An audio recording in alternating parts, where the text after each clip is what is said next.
Woodson joined the Stephen A. Smith Show. That's on 1 to 3 daily on Sirius Mad Dog Radio. And they discussed Jimmy Graham. And basically, essentially what he said is that Graham is not a complete teammate and he does not block. Stephen A., can you get into this more in terms of what you and Darren discussed? Well, I asked him about Jimmy Graham because Jimmy Graham only has about 18 receptions on the year for like 174 yards. The first 2 games of this season, Skip, as you well know, he wasn't an active participant in the Seahawks offense. And even Pete Carroll came on the record and said, we've got to find a way to get Jimmy more involved. Darren Woodson essentially came on being a football analyst that he is, being a Super Bowl champion, really dissected and analyzed what he saw. And essentially said that he wasn't a teammate. He was a guy out there playing for himself because not necessarily in terms of selfishness, but that he wanted no part of the physicality. It's something that I heard Chris Carter allude to just weeks earlier when he sat there and said, look, Jimmy Graham would block, but let's be real, he doesn't want to block. That's what he said. And obviously, when you play the tight end spot, Skip Bayless, sometimes your responsibility is to help that offensive line ward off oncoming defenders towards the quarterback. You got to block. And that's not Jimmy Graham's strength. So because of that, Darren Woodson highlighted that just like Chris Carter had weeks earlier, except that Darren Woodson obviously sounded a bit more incendiary, to say the least. Just basically said that you're not a teammate. If you're not willing to do what your job description entails, then you're not willing to fulfill your obligations. And if you're not willing to fulfill your obligations, you're not really a teammate. You're not a part of the team. That was the conclusion that Darren Woodson came to. Now, we all know, to at least some degree, Jimmy Graham's background, how a lot of people have been getting on him lately. Outside of Rob Gronkowski, he was considered an elite tight end in the game of football in terms of his talent. We saw him humbled significantly when he went up against the Seattle Seahawks over the past couple of years. So the allure surrounding Mr. Fantasy Superstar himself, Jimmy Graham, sort of dissipated to some degree because we know that the fantasy football lovers just absolutely love him. But then he ultimately gets traded from, New Orleans to Seattle. And you're thinking, well, he's supposed to shine in this particular system. That has not been the case. And so it's been open season on him. Then now you see these stories coming out, talks about his background, talks about foster care, talk about being abandoned by his mom, talk about some of the things that he had to endure. So to call him soft in any way seems sacrilegious and idiotic. But in the end, what it comes down to is this, in my estimation, Skip. The problem with Jimmy Graham is that Jimmy Graham is a tight end that does not view himself as a tight end. Jimmy Graham sees himself as a wide receiver. Remember that beef he had with New Orleans a couple of years back when he was looking for additional dollars. He was saying, I'm not a tight end, I'm a wide out. And I guess it was the arbitrator, whomever it was, had declared that, no, you're a tight end, just like the New Orleans Saints says you are. And so they went from there because he was using it because apparently some money's allocated for particular positions and what have you. So that's what happened with that. But in the end, I think that Jimmy Graham is still a big-time talent. I think he's somebody that could play the game of football very, very well. I think it would behoove Pete Carroll, Darrell Bevell, and the Seattle Seahawks offense led by Russell Wilson to get this man more involved, because the more lethal Jimmy Graham becomes offensively, the more of a problem Seattle's offense is going to cause for opponents. With beast mode Marshawn Lynch, with Lockett and those boys, I think they can make some noise. But obviously, people are down on Jimmy Graham right now, and Darren Woodson is definitely first and foremost on that list. Yes, he is. Stephen A., as you know, I covered Darren Woodson when he was a Dallas Cowboy. He was as tough a safety as I've ever been around in my many years covering pro football. So I get where his heart is on this matter. He's basically saying, I wouldn't want that guy in my locker room on my team because I don't like the contribution that he's bringing. He's not giving what a football player needs to give at that position. And I don't want to be too hard on Darren, but you're right. There's an identity crisis here going on with Jimmy Graham because he does not consider himself playing that position. He doesn't think of himself as a tight end. Remember, at University of Miami, he was more basketball player than football player. He played all 4 years of basketball, only 1 year of football. So he's a little bit of a fish from Miami out of water in the NFL in that I don't think he ever wanted to block anybody. He's not into high contact. He's not a Darren Woodson. He's not built that way. And so I ask all the analysts, what did you expect of him? Because you made the point, Stephen A., as they went through arbitration. The stats showed from last season in New Orleans that Jimmy Graham lined up as an inline tight end only 33% of the time. That meant that he lined up in line 291 times. All the other times he was in the slot or split completely out wide, 486 times. So I thought he had a good case that he's much more hybrid wide receiver than he is pure tight end. So when he got to Seattle, you and I talked about, man, how are Cam Chancellor, Richard Sherman, all the rest in the Legion of Boom, how are they going to accept this? Are they going to be able to toughen him up in practice?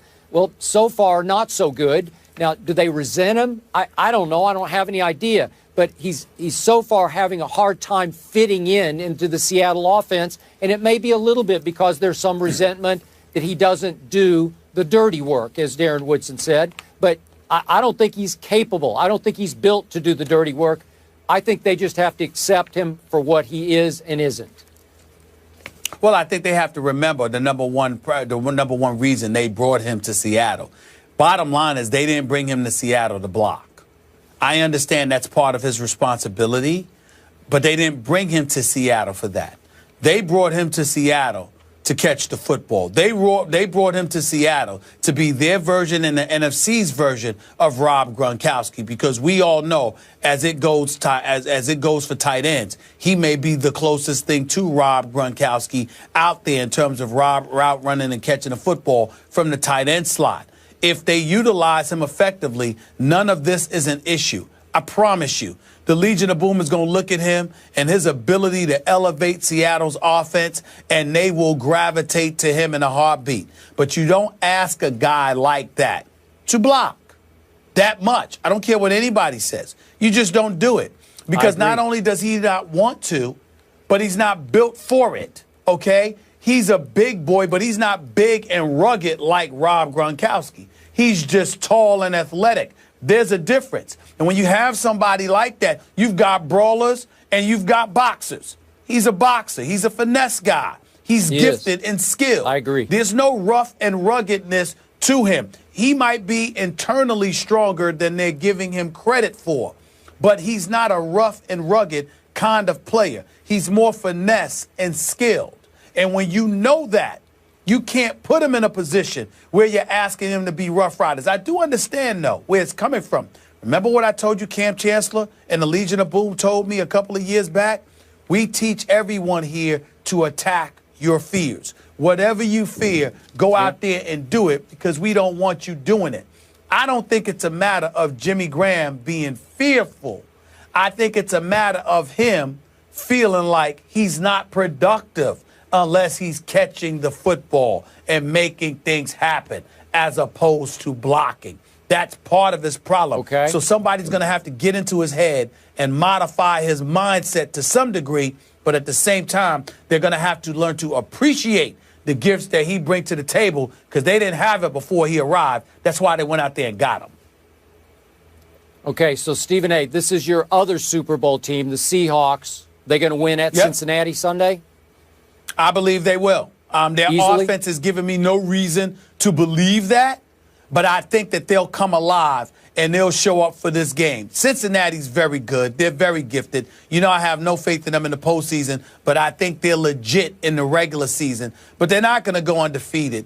I think they're ripe to be had. I think that defense is big time, but I think Russell Wilson could do some things against them, and I think the Legion of Boom is going to rattle Andy Dalton. I think as pretty and as nice as he has looked throwing the football, I think he's going to be made to be very, very uncomfortable this coming Sunday.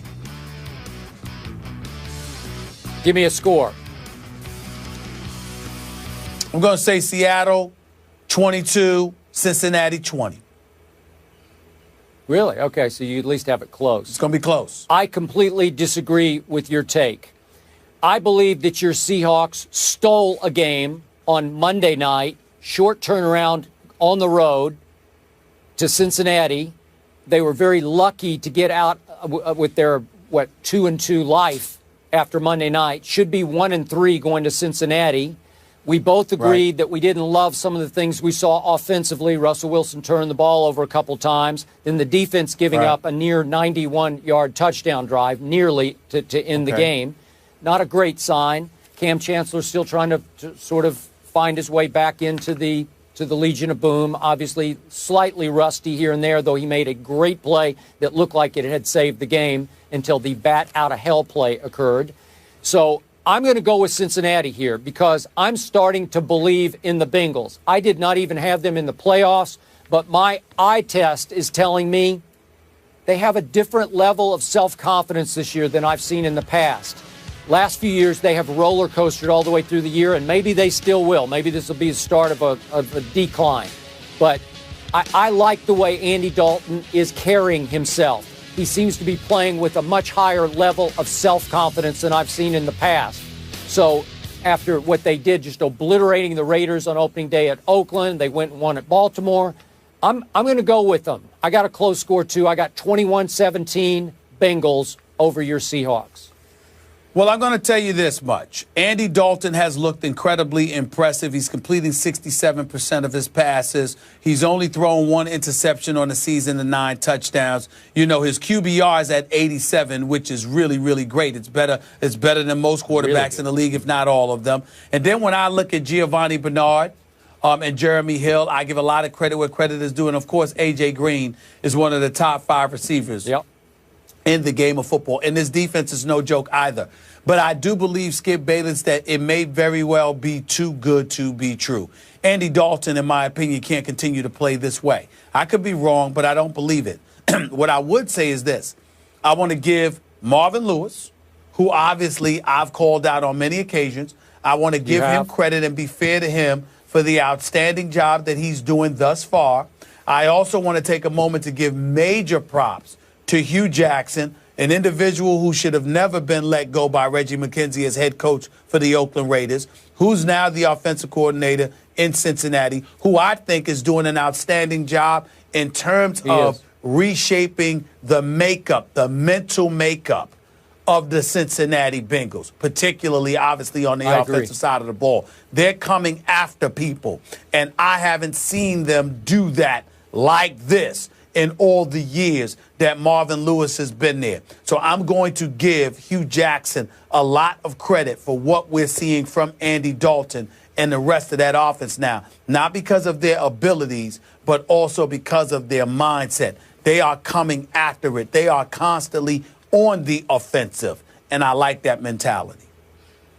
Agreed. Stephen A. has Seattle, Skip has Cincy, both expecting a close one. Jimmy Graham, obviously a highly talented weapon, yet to fit in with his new team. This situation personally reminds me a lot of DeMarco in Philly. Coming up, speaking of special talent, Manny Pacquiao